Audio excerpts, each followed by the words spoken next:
Hi friends, welcome to my channel Chandana Palle Ruchulu. ఈరోజు తెలుసుకోబోయే item simple రసం. సింపుల్ రసం ఎలా చేసుకోవాలో తెలుసుకుందాం ఫ్రెండ్స్. రసానికి కావాల్సిన ఇంగ్రీడియంట్స్ తెలుసుకుందాము. నిమ్మకాయ అంత చింతపండు తీసుకోవాలండి. ఒక మాగిన టమోటా తీసుకొని కొద్దిసేపు పక్కన నానబెట్టుకోవాలి. తగినంత వాటర్ వేసుకొని 1 టేబుల్ స్పూన్ మిరియాలు, 1.5 టేబుల్ స్పూన్ జీలకర్ర, కొద్దిగా మెంతులు, 4 ఎండుమిరపకాయలు, 1 టేబుల్ స్పూన్ ధనియాలు వేసుకోవాలి.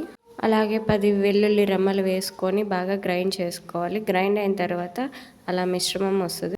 ముందుగా స్టవ్ ఆన్ చేసుకొని ప్యాన్ పెట్టుకొని ప్యాన్ హీట్ అయ్యాక 1 టేబుల్ స్పూన్ ఆయిల్, సాసవలు, కరివేపాకు వేసుకోవాలి. వేసుకున్న తర్వాత మసాలాని పచ్చివాసన పోయేదాకా ఫ్రై చేసుకోవాలి.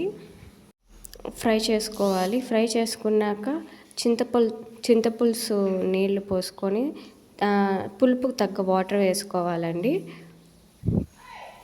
వాటర్ వేసుకున్నాక రుచికి సరిపడా సాల్ట్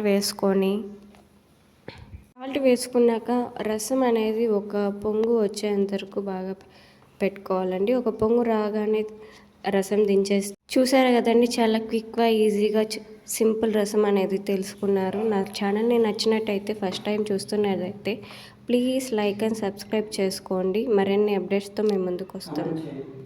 సింపుల్ రసం ఎలా ఉందో కామెంట్ బాక్స్లో కామెంట్ చేయండి ఫ్రెండ్స్.